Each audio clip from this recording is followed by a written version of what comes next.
하나님 말씀 함께 보시겠습니다. 사사기 6장 11절부터 15절 그리고 7장 9절부터 18절까지 말씀입니다.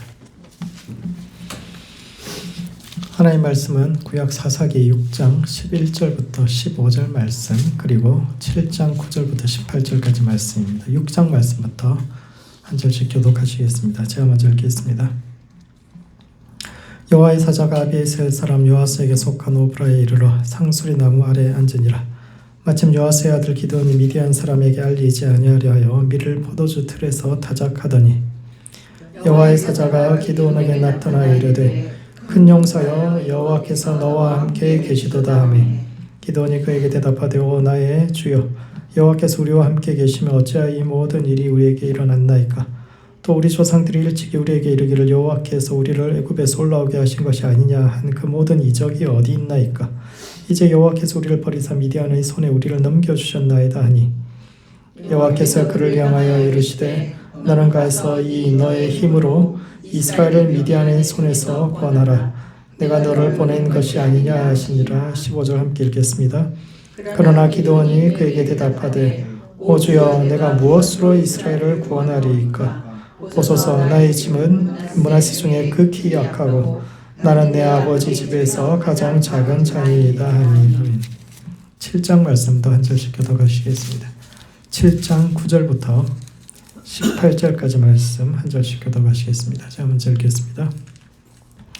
그 밤에 여호와께서 기드온에게 이르시되 일어나 진영으로 내려가라. 내가 그것을 내 손에 넘겨 주었느니라. 만일 내가 내려가기를 두려워하거든 내 부하 브라와 함께 그 진영으로 내려가서 그들이 하는 말을 들으라. 그 후에 내 손이 강하여져서 그 진영으로 내려가리라 하시니 기드온이 이에 그의 부하 브라와 함께 군대가 있는 진영 근처로 내려간즉 미디안과 아말렉과 동방의 모든 사람들이 골짜기에 누웠는데 메뚜기의 많은 수와 같고 그들의 낙타의 수가 많아 해변의 모래와 많음 같은지라.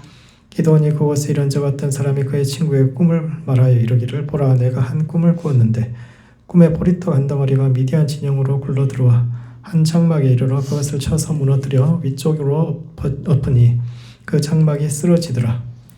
그의 친구가 대답하여 이르되 이는 다른 것이 아니라 이스라엘 사람 요아스의 아들 기드온의 칼이라. 하나님이 미디안과 그 모든 진영을 그의 손에 넘겨주셨느니라 하더라. 그 기드온이 그 꿈과 해몽하는 말을 듣고 경배하며 이스라엘 진영으로 돌아와 이르되 일어나라 여호와께서 미디안과 그 모든 진영을 너희 손에 넘겨주셨느니라 하고 300명을 세대로 나누어 각 손에 나팔과 빈 항아리를 들리고 항아리 안에는 횃불을 감추게 하고 그들에게 이르되 너희는 나만 보고 내가 하는 대로 하되 내가 그 진영 근처에 이르러서 내가 하는 대로 너희도 그리하여 나와 나를 따르는 자가 다 나팔을 불거든 너희도 모든 진영 주위에서 나팔을 불며 이르기를 여호와를 위하라 기드온을 위하라 하라 하니라. 아멘. 거기까지 읽겠습니다. 기드온 이야기가 이제 사사기의 가장 중심, 사사들의 이야기의 가장 중심에 있는 이야기입니다. 21장까지인데 사사들의 이야기는 16장에서 끝나죠.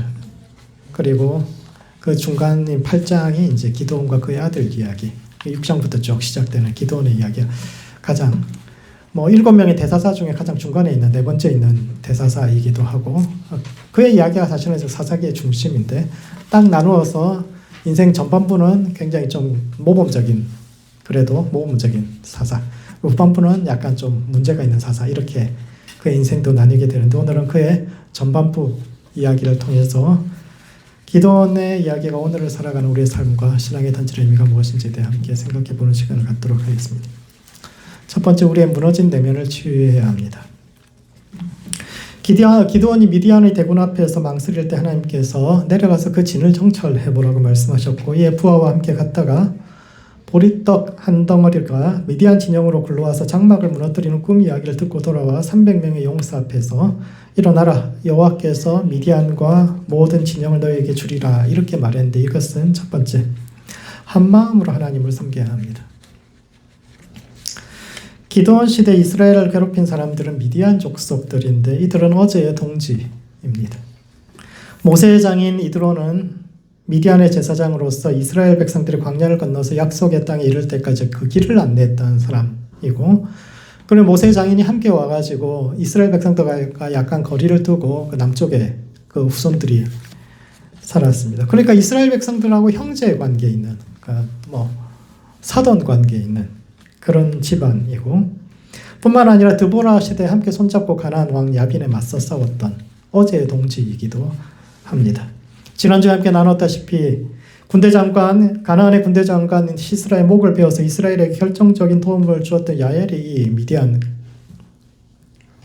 출신인데, 기드온 이야기는 그들과 함께 손을 잡고 가나안을 이겼던 그때로부터 7년 뒤에 미디안의 지배를 받는 것으로 이야기가 시작되는데, 이것은 어제의 동지가 오늘의 적이 되고 어제의 성공 요인이 오늘의 실패 요인이 되는 그런 이야기들을 하고 있습니다.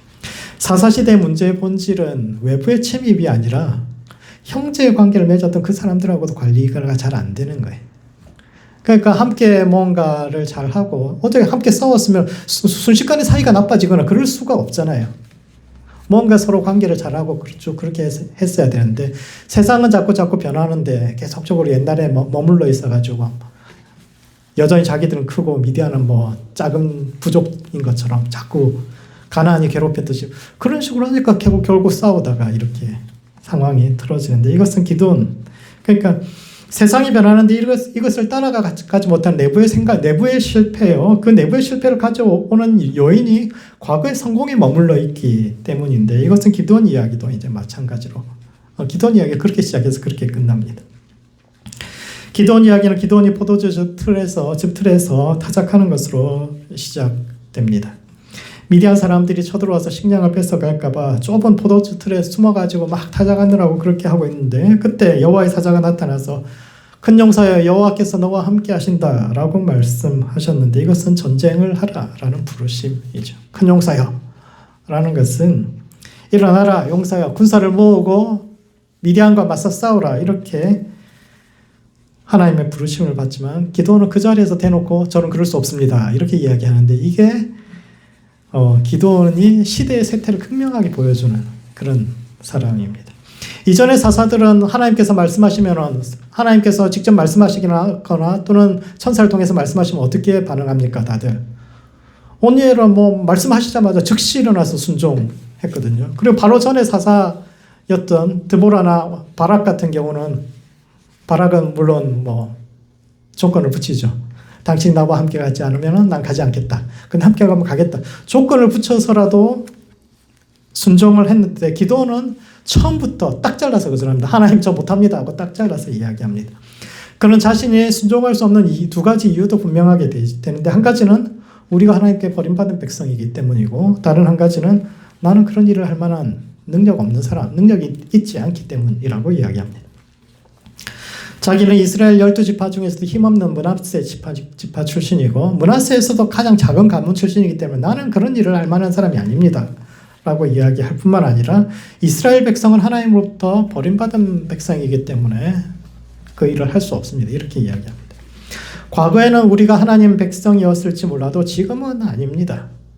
이 시대는 하나님께서 더 이상 일하시지 않은 지 오래 됐습니다. 과거에 하나님께서 홍해를 가르고 그 백성을 마른 땅으로 건너게 하셨을지 모르지만, 그것은 책에나 나오는 이야기, 옛날 이야기이고, 내가 자라면서 보아온 세상은 자기 땅에서 자기가 힘들여 얻은 곡식도 숨어서 타작해야 되는 이런 비참한 세월을 지금 계속 살아가고 있는데, 이것은 하나님으로부터 버림받지 않고는 도저히 이룰 수 없는, 우리는 버림받은 시대고 버림받은 세대이기 때문에 도저히 나는 하나님을 믿으면서 하나님께서 말씀하신 대로 그렇게 할 수 없습니다 라고 이야기했는데, 왜냐하면 그들이 타협했기 때문입니다. 기드온이 근본적으로 하나님 일을 할 수 없다고 이야기하는 이유는 그가 혼합적인 신앙을 배워왔기 때문이죠. 기드온의 집에는 그의 아버지 요아스가 세운 바알 신당이 있었습니다. 하나님께 처음 말씀하신 그 기드온 부르시고 하신 말씀이 너네 집에 있는 그 신당 잘라버리라 이런 거잖아요. 그러니까 하나님의 사자가 나타났을 때 하나님께서 너를 부르신다 이렇게 이야기했을 때 기드온이 출애굽기 이야기를 인용하는 것으로 보아서 이 사람 성경에 대해서 배운 사람이 맞습니다. 신앙에서 아버지로부터 조상으로부터 이스라엘의 신앙에 대해서 배웠던 사람이에요. 그러나 동시에 집에는 바알 신당이 함께 있었는데, 하나님도 섬기고 바알도 섬기는 것이 왜 나쁘냐? 왜 나쁠까요? 하나님도 섬기고 바알도 섬기면 나쁘지 않잖아요. 많은 사람들이 그렇게 생각합니다. 우리 하나님을 주로 섬기지만 다른 신을 섬기는 거 그렇게 나쁘지 않지 않을까? 이렇게 생각하는데 근본적으로 왜 성경이 이것을 반대하느냐 하면은 그런 사람은 결코 자기를 희생할 수 없기 때문입니다. 근본적으로 혼합적인 신앙은 나를 중심으로 내게 유익이 되는 것을 다 취하는 신앙이에요. 나한테 이익이 되면 알라한테도 절하고 부처한테 절할 수 있어요. 그런데 그렇다면 나한테 손해가 되면 그 사람이 그것을 하겠습니까? 신앙의 본질이 뭡니까? 근본적으로 하나님을 사랑하고 이웃을 위해서 자기 자신을 희생하고 자기를 내어줄, 세상에서 성공을 바라려면 우리가 여기 모인 게 아니잖아요. 세상에서 높이 올라가고 성공하고 쭉 하지만 종교도 그래야 합니까? 종교는 기본적으로 하나님께서 우리를 모두 다 따뜻하게 지으셨고 형제로 지으셨고 서로를 사랑하라고 부르셨기 때문에 우리보다 약한 사람들 위해서 우리 자신을 내어 희생이 신앙의 본질인데, 혼합적인 종교를 하는 사람들은 자기 이익이 되면 이 신도 섬기고 저 신도 섬기고, 그 신앙의 근본적인 마인드는 누군가를 위해서 희생하거나 자기 손해볼 짓을 조금 더 할 수 없는 사람들, 그런 신앙을 가르치는 겁니다. 그러니까 이런저런 핑계, 하나님 저는 능력이 안 돼요, 자격이 안 돼요, 하나님 이 시대 하나님이 오랫동안 내버려 두셨지 않습니까? 이렇게 이야기하지만 근본적으로 기도원이 헌신할 수 없었던 이유는 이 혼합적인 신앙 속에 있었기 때문입니다. 나한테 도움이 안 되는데 뭐하러 내가 그 일을 합니까? 내가 이거 한다고 해서 뭐 성공 확률도 그렇게 높지 않고 차라리 이렇게 난 조용히 가늘고 길게 살랍니다. 이게 근본적인 생각인데 오늘 우리의 신앙은 어떻습니까? 우리는 진짜 한 마음으로 하나님만을 쫓아가고 있습니까? 아니면 우리도 이익이 되니까 하나님을 쫓고 있습니까? 고민해 봐야 됩니다. 두 번째, 우리의 잘못된 자아상이 깨어져야 합니다. 그래서 하나님의 사자가 이 백성은 하나님께 버림받은 존재가 아니고 너를 통해서 하나님께서 큰 일을 행하실 것에 대해서 기도원 이야기에서 5가지로 이야기를 합니다. 기도원에게 말만 하신 것이 아니라 5가지로 이야기를 합니다. 먼저 너는 너의 힘을 의지하여 이스라엘을 미디안의 손에서 구원하라. 이 말씀이 굉장히 특이한 말씀이죠. 어떻게 생각하십니까? 너는 너의 힘을 의지하라. 성경에서 금기시되는 말이잖아요. 성경에서 인간이 자기 힘을 의지하는 것은 교만이거든요. 그래서 절대 하면 안 되는 일인데 특별한 말씀을 주셨어요. 너는 너의 힘을 의지하고 나가서 싸워라. 하나님께서 너를 통해서 구원하실 것이다.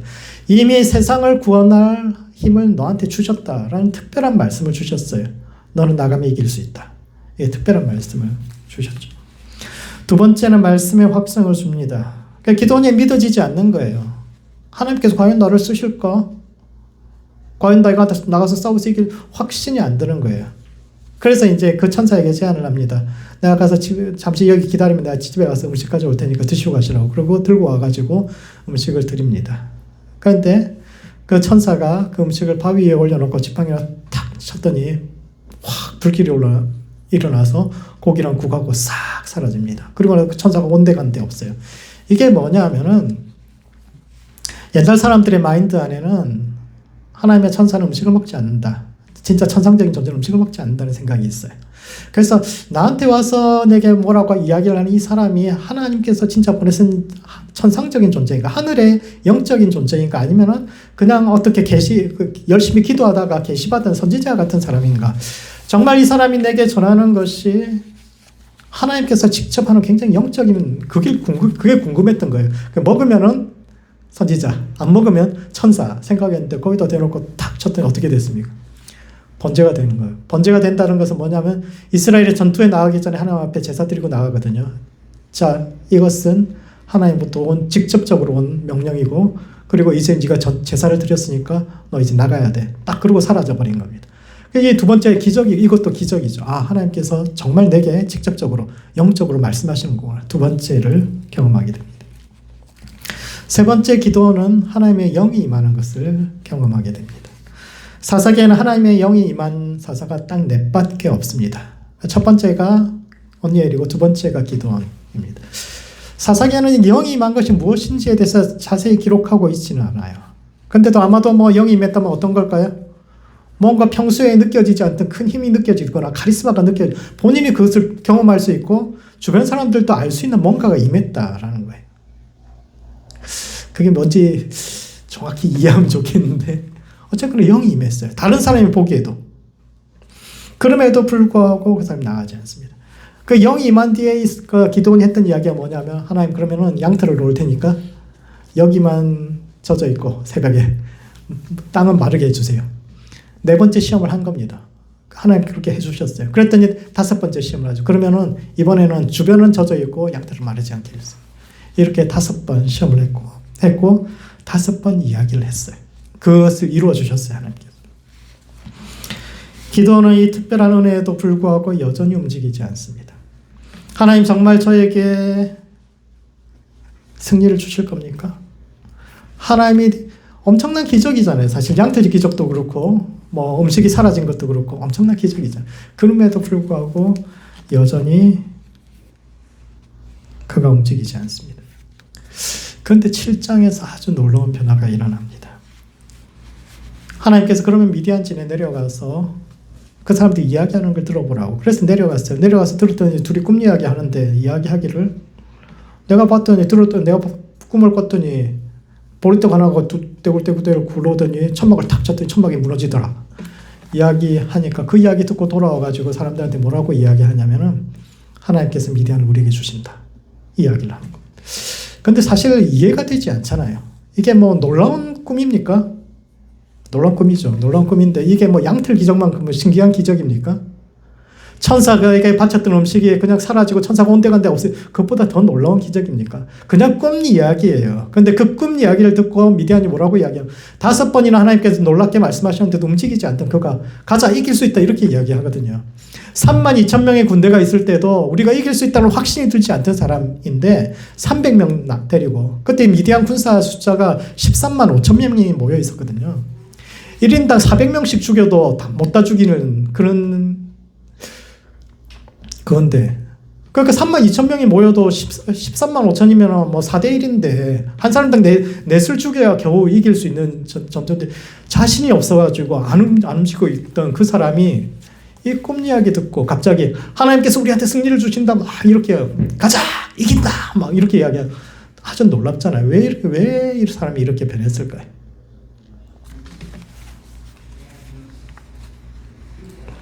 왜냐하면 그의 무너진 내면이 치유되었기 때문입니다.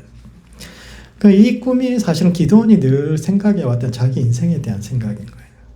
보리떡이라고 이야기하는 것은 가장 흔하고 가치 없는 떡입니다. 우리말로 치면 개떡이라고 할 수 있죠. 보리개떡이라고 할 수 있습니다. 기도원이 늘 자기 인생을 개떡 같은 인생이라고 생각해왔던 겁니다. 개떡 같은 내 인생, 개떡 같은 시대에 태어나가지고 개떡같은 전쟁에 끌려와서 개떡같이 열심히 해보려고 했는데 사람들은 다 겁이 나서 도망가 버리고 결국 300명밖에 안 남은 이런 나는 이렇게 개떡같이 인생 살다가 내 인생은 개떡이었고 현재도 개떡이고 앞으로 개떡으로 끝날 것이다. 늘 이렇게 아무리 하나님께서 무언가를 보여주셔도 아무리 큰 기적을 보여주셔도 그 안에 있는 자기에 대한 생각이 바뀌지 않는 겁니다. 내 인생은 비참하게 살았고 비참하게 끝날 것이다. 이 생각이 바뀌지가 않는 겁니다. 아무리 하나님께서 좋은 말씀을 해주셔도 아무리 큰 기적을 보여주셔도 스스로에 대한 자아상이 바뀌지 않으니까 할 수가 없는 겁니다. 그런데 하나님께서 그의 마음속 깊은 곳에 있는 그걸 끄집어낸 거죠. 네 인생이 개떡 같다고? 그렇지 않아. 그 개떡이 큰 천막을 부수는 것, 저들을 부수는 건 네가 보고 말 거야. 그게 계시가 자기 안에 탁 들어온 겁니다. 아무에게도 한 번도 이야기해보지 않았던 나는 내 인생을 정말 이런 존재로 내가 스스로를 개떡 같은 인생이라고 스스로 나는 보리떡 같은 내 인생이 나아질 수 없어. 어떻게 내 인생이 나아질 수 있겠어. 나는 문하세 지파 출신이고 나는 가장 가난한 사람이고 나는 가장 낮은 사람인데 어떻게 내 인생이 나아질 수 있겠어. 내 부모도 나한테 이렇게 별로 못해줬고 나도 내 자식한테 뭐 해줄 수 없을 거야 라고 생각하는 그 바뀌지 않던 그 자아상을 하나님께서 정말 그럴 거라고 생각해. 내가 하나님인데 나와 함께 하는데 네 인생이 개떡 같은 인생으로 끝날 것 같아. 그 말씀이 딱 와닿은 거예요. 그리고 나서 돌아와서 사람들한테 이야기합니다. 우리는 이길 수 있다. 300명밖에 안 되지만 여호와께서 미디안을 우리에게 주실 것이다. 그 사람이 그렇게 외치기 시작합니다. 하나님이 함께 하시면 우리가 할 수 있다. 그리고 그 자아상이 바뀌니까 그 인생이 바뀌고 세상이 바뀌기 시작하죠. 그러므로 자아상이 바뀌어야 합니다. 우리는 스스로를 어떤 존재라고 생각하고 있습니까? 하나님의 말씀을 통해서 신앙생활을 통해서 우리가 가장 먼저 해야 되는 것은 자기 자신의 생각을 바꾸는 것입니다. 우리는 자신을 어떤 존재라고 생각합니까? 기드온처럼 우리 인생은 개떡이었고 개떡이고 개떡으로 끝날 것이라고 생각합니까? 아니면 하나님께서 이런 개떡 같은 나 같은 존재도 하나님께서 쓰시면 하나님의 위대한 일을 할 수 있다라고 생각하고 믿음 안에서 신앙 안에서 자신의 정체성을 바꾸고 있습니까? 믿음 안에서 세상을 바꾸기 전에 먼저 자신의 정체성을 돌아보고 하나님께서 바라보시는 시각으로 자신을 바라보는 모든 성도들 되시기 바랍니다. 두 번째, 세상을 변화시키는 창조적 소수가 되어야 합니다. 그때 꿈 이야기를 들은 미디안 사람이 해석하기를 이는 이스라엘 사람 요아스의 아들 기드온의 칼이라 하나님이 미디안과 그 모든 진영을 그의 손에 넘겨주셨다라고 해석해 주었는데 이것은 첫 번째, 세상을 무서워하는 것보다 세상이 우리를 더 무서워한다는 사실을 알아야 합니다. 우리가 세상이 무섭죠. 세상이 만만치 않잖아요. 사는 것이 만만치 않습니다. 그런데 우리가 세상을 무서워하는데 세상도 우리를 무서워한다. 이 사실을 알아야 합니다. 이 꿈 이야기 속에서 기드온은 자신을 바라보는 두 가지 시선을 보게 되는데 한 가지는 기드온이 스스로를 바라봤던 나는 보리떡 같은 사람이야. 이렇게 쭉 해석이 있고 그런데 그의 적들은 그를 어떻게 생각하느냐면 칼날이라고 사람들이 이야기를 합니다. 이것은 기드온의 칼날이다. 이렇게 이야기합니다. 이방인들이 보기에 기드온은 굉장히 특별한 사람입니다. 기드온은 스스로 보기에는 내한테 뭐가 있어. 내한테 뭐가 있어. 난 아무것도 아닌 존재지. 뭐 특별한 게 나한테 뭐가 있어. 이렇게 하지만 이방인들이 보기에는 기드온은 굉장히 특별한 사람이죠. 왜냐하면 첫 번째 거는 바알 신상을 부순 사람입니다. 오늘날 우리는 영적인 것을 별로 믿지 않죠. 굉장히 눈에 보이는 게 다라고 생각하고 살지 영적인 것이 있다. 별로 사람들이 근본적으로 영적인 것을 믿지 않는 시대를 살기 때문에 우상 같은 거 부수는 거 그럴 수 있지. 당연하지. 이렇게 생각을 하고 살지만 옛날 사람들은 그렇게 생각하지 않았습니다. 옛날 사람들은 신이 정말 살아계신다고 생각했고 또 세상에 수많은 신들이 있다고 생각했기 때문에 자기가 믿는 신이 아니더라도 감히 신이 자기의 형상을 따라 만든 그 신상을 부순다. 이건 상상해 볼 수도 없는 일입니다. 그렇게 하면 반드시 신한테 벌을 받게 돼 있어요. 언젠가는 벌을 받게 돼 있습니다. 그런데 기드온은 어떤 사람이기에 감히 신상을 부수는 사람인가? 그리고 바알이 신들 중에서도 꽤 힘이 있는 신인데 바알이 저 사람은 그냥 내버려 두는 거예요. 신상을 부쉈는데 자기 감히 지나가다 신상을 넘어뜨리거나 심상에 침을 뱉어도 큰 천벌을 받을 일인데 신상을 부수고도 멀쩡한 사람, 대단한 사람인데 사람들이 그렇게 생각합니다. 얼마나 대단한 인물이길래 감히 신과 맞서 싸울 생각을 할까? 뿐만 아니라 기드온은 얼마나 대단한 사람인지 모인 백성들의 3분의 1을 말 한마디에 돌려보내는 사람입니다. 자기들은 13만 5천이고 저건 기껏해야 3만 2천밖에 안 되는데 기드온을 거기다 내놓고 너희 너무 많다. 두려워 떨는 사람 그냥 집에 가. 그러니까 2만이 한꺼번에 돌아가 버리거든요. 그 이야기를 들으니까 기드온 입장에서 어떻겠어요?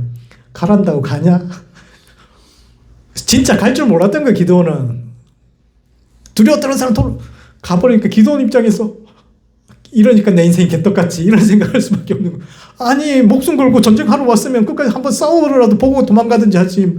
전쟁 앞두고 연설 한번 했더니 2만 명 3분의 2가 사라져 버리는 거예요. 그러니까 내 인생은 역시 개떡같이 끝날까 이렇게 쭉 생각을 하는데 미디안 사람들 입장에서 와 얼마나 자신이 있으면은 너네 다 필요 없어. 내가 이길 수 있어. 돌아가. 무서운 사람 다 필요 없어. 다도. 와 얼마나 자신 있는 사람이길래 저렇게 행할까 생각을 합니다. 역시 기드온은 뭐가 달라도 달라. 그 사람은 안에 칼을 숨기고 있는 사람이에요. 우리가 감히 건드릴 수 없는 칼을 가지고 있는 사람. 기도는 스스로를 향해서 끊임없이 보리떡 같다고 생각하고 개떡 같다고 생각하고 쭉 살았는데 세상은 그를 보면서 기도는 세상이 너무너무 두려웠어요. 무서웠어요. 하나님 제가 무슨 세상과 맞서 싸웁니까? 못합니다. 전 작은 사람입니다. 그러는데 세상도 그를 보면서 두려워하고 있는 겁니다. 그의 의도와는 상관없이 그의 내면은 너무너무 두려움으로 가득 차가지고 하나님 시키니까 어쩔 수 없이 겨우겨우 뭐 바알 신상 자르라고 그러니까 아무도 없는데 밤에 가서 몰래 싹 자르고 도망가고 무슨 일 생길까 도망가고 하나님께 흩으라고 이야기하니까 그래도 가서 연설했는데 세상을 두려워하는데 세상이 오히려 그를 더 두려워하고 있는데 혹 이렇지 않습니까? 우리 안에 하나님께서 칼날을 두셨어요. 우리는 하나님께서 기도원에게 처음부터 말씀하셨죠. 너는 내 힘을 의지하라. 처음부터 기도는 칼날이었어요. 그 사람 안에 놀라운 칼이 숨겨져 있는데 세상에 하도 치이면서 살다 보니까 세상에 전부 다 자기 주변의 사람들이 자기를 향해서 너는 보리떡 같은 존재라고 이야기하니까 자기도 그렇게 자기 자신을 그렇게 생각하고 살았는데 처음부터 그 사람은 칼날이었는데 여러분의 스스로 어떻게 바라보고 계십니까? 그런 점에서 자기 안에 있는 칼날을 발견하고 또 옆에 있는 사람을 칼날을 발견하게 해주실 수 있는 성도가 되어야 됩니다. 자꾸 옆에 사람을 칼날을 숨기고 너 보리떡 같은 인간이야 이야기해가지고 내가 나만 잘 나가 그렇게 하지 말고 칼날이 나와야 서로가 철을 날카롭게 하는 것 같이 서로가 더 날카로워질 수 있거든요. 사람은 끼리끼리입니다. 옆 사람을 날카롭게 해주면 해줄수록 여러분의 가치도 높아지는 거예요. 그래서 서로의 칼날을 발견해 줄 수 있어야 합니다. 마지막으로 하나님은 체질하는 하나님입니다. 채에 넣고 사람을 걸러내는 하나님. 기드온이 미디안과 맞서 싸우기 위해 나팔을 불었을 때 32,000명이 몰려왔는데 하나님께서 이를 두 번에 걸쳐서 걸러냅니다.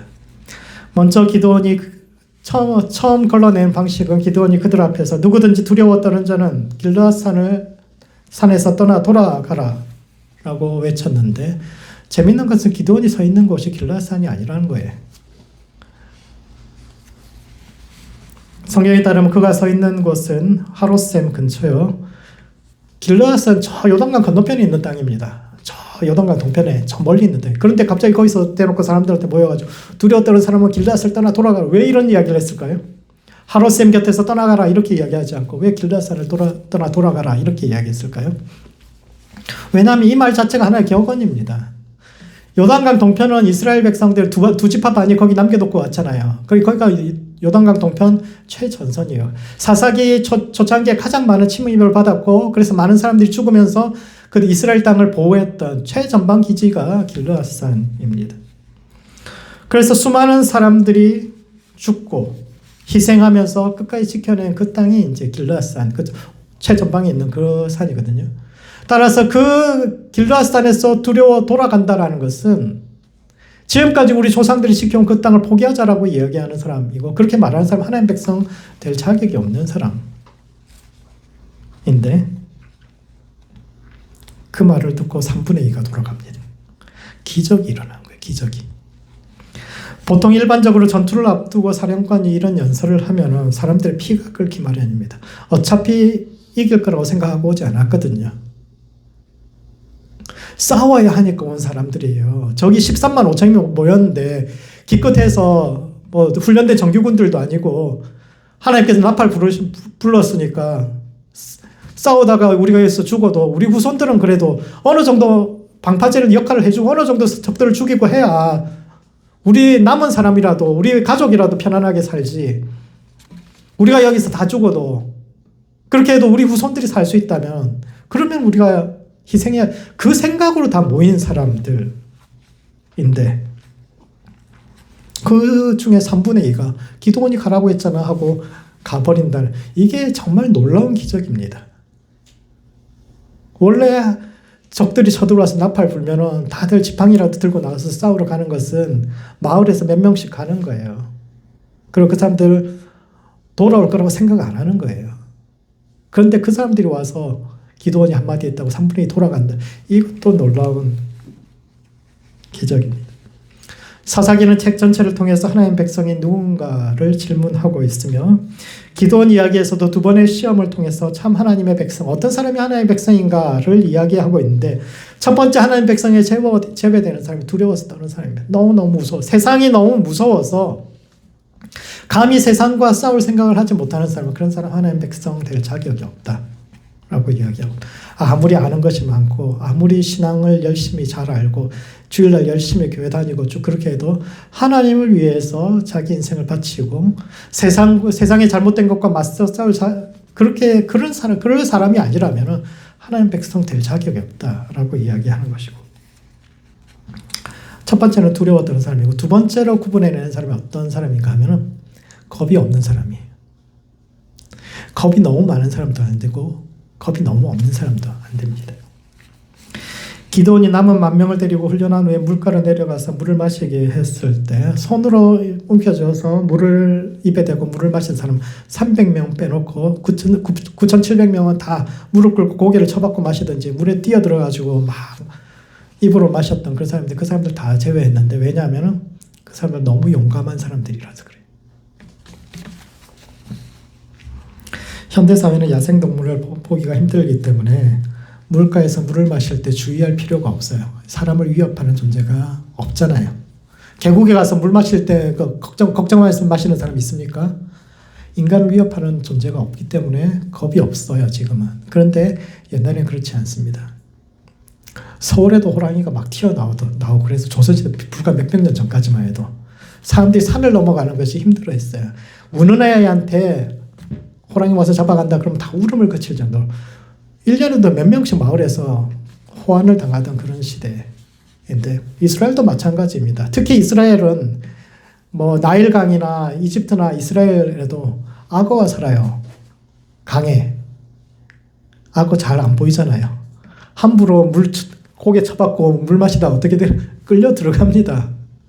그래서 우리는 이 구절을 보면서 잘 이해가 안 되죠. 그냥 가서 뭐 물 마시면 되지. 그런데 사람들이 항상 물 주변에서 조심한 뱀도 있고 악어도 있고 조심해서 물을 더 마셔야 되는데 이 9,700만 너무 믿음이 좋은 거예요. 하나님께서 우리를 부르셨으니까 무슨 일이 있어도 하나님 일을 하는데 누가 우리를 해할 수 있겠어. 하나님 부르셨으니까 우리 하나님께서 지켜주실 거야. 겁도 없이 그냥 물에 뛰어들어가지고 뭐 머리 감으면서 물 마시고 쭉 그렇게 하는데 하나님께서 그런 사람들도 돌아가라고 말씀하셨습니다. 하나님은 너무 겁이 많은 사람도 또 너무 겁이 없는 사람도 배제하셨는데 왜냐하면 하나님은 한 손에는 횃불을 들고 한 손에는 나팔을 드는 이들을 찾으시기 때문입니다. 하나님은 아무 때나 횃불을 드러내는 것이 아니라 항아리 속에 그 횃불이 보이지 않도록 잘 숨기고 있다가 결정적인 시기가 되었을 때 세상을 향해 나팔을 불 사람을 찾으시기 때문이죠.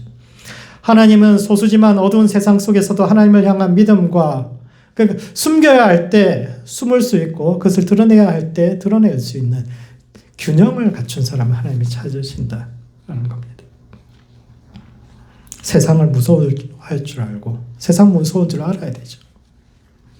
그러나 그럼에도 불구하고 우리가 오늘 여기서 헌신했다고 해서 꼭 이기지 않을 수도 있다. 그러니까 우리 뭐 다 죽고 끝날 수도 있다. 세상 무서운 줄 알아요. 실패할 가능성이 있다는 거 알아야죠. 그러나 그럼에도 불구하고 해야 되는 일이기 때문에 하나님께서 시키신 일이기 때문에 두려움을 듣고 일어나서 수많은 군대 앞에서 실패하더라도 끝까지 부딪혀 후대 사람들에게 횃불이 되고 나팔이 될 수 있는 소수의 사람을 하나님께서 찾으신다라는 것을 이 이야기를 통해 말씀하고 있는데 그러므로 세상을 변화시키는 창조적 소수가 되어야 합니다. 하나님은 체질하시는 하나님이요 지금 이 시대에도 교회를 새롭게 하고 삶을 새롭게 할 창조적인 소수를 찾으시는데 보리떡이라는 껍질 속에 숨어있는 자신의 칼날을 발견하여 어둠을 견디고 때가 오기까지 기다려 후대의 횃불이 되고 나팔이 되는 모든 성도들 되시기 바랍니다. 말씀을 정리하겠습니다. 기드온은 사사기의 중심에 위치한 인물이요 공과 과가 뚜렷한 인물인데 첫 번째 무너진 내면을 치유해야 합니다. 5번의 특별한 말씀과 기적으로도 움직이지 않던 기드온이 보리떡의 장막을 무너뜨리는 단순한 꿈 이야기에 움직인 이유는 이 이야기가 그의 정체성을 건드렸기 때문인데 오늘 우리는 스스로를 어떤 존재라고 생각하며 살아가고 있습니까? 스스로의 인생을 보리떡이라고 생각하게 하는 모든 세상의 영향력을 거절하고 하나님께서 우리를 보시는 시선으로 자신을 볼 수 있는 성도들 되시기 바랍니다. 두 번째, 세상을 변화시키는 창조적 소수가 되어야 합니다. 그때 하나님께서 두려워 떠는 자들과 두려움이 없는 자들을 체질하신 후 남긴 칼날 같은 300명을 통해 새로운 시대의 횃불과 나팔이 되게 하셨으며 이와 같이 지금 이 시대에도 교회를 새롭게 하고 신앙을 새롭게 하기 위해 다시 한번 체질을 하고 계시는데 하나님과 함께 새로운 영성의 시대를 열어가는 남은 자 되는 모든 성도들 되시기 바랍니다. 기도하시겠습니다. 기도하실 때는 무너진 내면을 치유하는 성도 될 수 있도록 자신을 위해서 기도합시다. 우리 자신을 보리떡이라고 생각하게 하는 세상의 영향력으로부터 자유로워질 수 있도록 하나님께서 보시는 시선으로 자신을 보는 성도 될 수 있도록 자신을 위해서 기도하시고, 두 번째는 세상을 변화시키는 창조적 소수가 될 수 있도록 서로를 위해서 기도합시다. 하나님께서 새롭게 체질하실 때 그분께 선택받는 성도와 교회 될 수 있도록 새로운 시대의 영성을 준비하는 성도와 교회로 준비될 수 있도록 서로를 위해서 함께 기도하시겠습니다.